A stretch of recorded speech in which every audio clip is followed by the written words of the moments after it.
News Network in New Orleans with Danny Glover. Danny had previously endorsed Senator Edwards for president. After Edwards pulled out, Danny endorsed with some other well-known progressive figures in America, Senator Obama. Tomorrow is the vote in Indiana and in North Carolina, and we're looking at a very complicated steps towards a Democratic National Convention, which might see a Democratic Party bloodbath. Danny, what do you make of what might happen tomorrow? What's at stake, and what do you think's happening over the next couple of months? Well, I think we're looking at a very difficult moment right here for the party itself, the Democratic Party. No matter how they come out of here, there seems to be no truce that's available between the two leading candidates, Senator Obama and Senator Clinton. That at the same time, there's been quite a bit of damage that's been done within the primary itself. Attacks, particularly on Obama, about his, specifically his minister, Reverend Wright, and information, often a campaign that would be used on the side of the Republicans had he been the candidate that won the primary and been the candidate that represented the Democratic Party. So when you see all of what's happening right now, I think about a great line from The Leopard, Burt Lancaster, where he says, things must change in order to remain the same. And you think about the idea that there's been so much talk about change and reference to change, and it was the only dialogue or only phrase that was available to people. You see the devastation of the U.S. economy, the fact that while we're right now in the midst of this recession, deep recession, that there's still the primary issues around education, infrastructure, the issues around poverty, the issues around healthcare are still glaring at us. And the question is that where's the government going to put the resources, get the resources to fix or to alleviate some of those problems in the face of this massive buildup that they've had over the last 5 years in terms of Iran and Iraq and Afghanistan. So we find ourselves in some sort of very difficult moment, I think, in this country and also the world. While at the same time, at best, we have two candidates who are not going to be in any way going to change the course of U.S. foreign policy. Let's make no. There's not going to be any dramatic change in that policy. The war will trickle on, and we'll spend more money in rebuilding the army or whatever we may say. We'll spend more money on our venturism and exploitive venturisms in other countries, and attempts to destabilize those countries. That policy is going to remain in force. The question becomes for us as citizens here and citizens around the world is that what can we do? How can we mobilize? And if so, can we mobilize effectively in terms of changing this direction?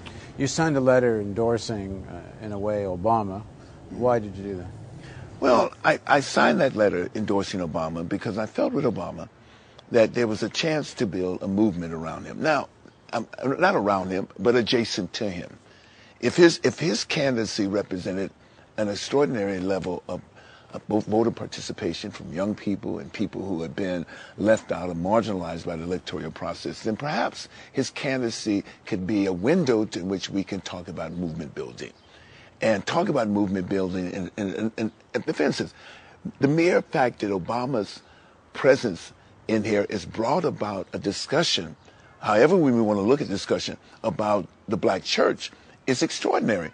I mean, ministers like Jeremy Wright and ministers who go do the work in their communities every single day, white and black ministers, are often unheard of in the public dialogue, the national dialogue. Now we get a glimpse of this black church, and everybody's saying what this black church has always represented, historically represented, from the time of Bishop Allen and when he separated from the Methodist Church in 1795, all the way up through the abolitionist movement, all the way up through the movements for the end of slavery, through the movements, the end of Jim Crow, et cetera, et cetera, et cetera. Not only here, in movements here, but our movements around the world, particularly the anti-apartheid movement. The black church has been centered in that and advocating often the most radical precepts around religions. So we hear at this particular point, but you never had that discussion about the black church before. And so people are saying, am I living with this? This is what I've been seeing.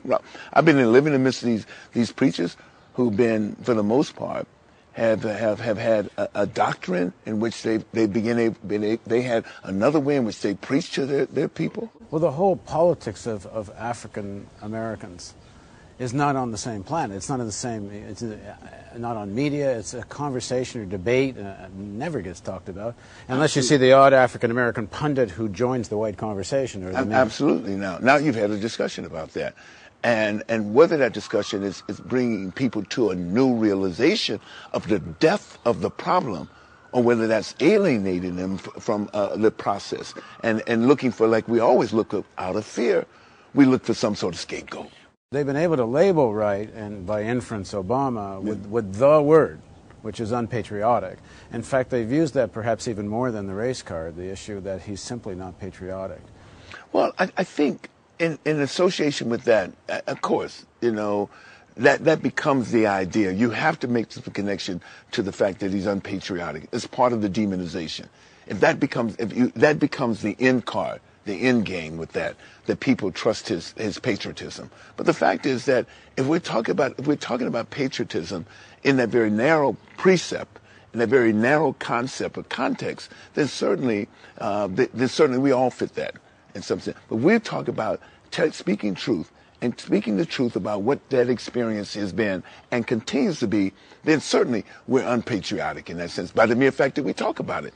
The mere fact that Paul Robeson talked about America from that vantage point. And that's being one of the most visible and most patriotic Americans of his time, believing that we did have, or America did have, the will, perhaps, we can initiate the will for the Americans to live out their ideals and live out the ideals of the Constitution. But I think on the one hand, we're in this very tricky moment now, because it seems as if through all of this, out of our own fear, and I use the word fear, however Obama wanted to place it in front of that San Francisco audience about us holding on to our guns and religion, but we use our own fear in some sort of way now to end up voting against our best interests, perhaps. And that's the frightening thing about this moment. Please join us for part 2 of our discussion with Danny Glover, where we'll take up what might happen if Obama does lose this nomination, what happens to the Democratic Party, and what happens to the movement. Thanks for joining us.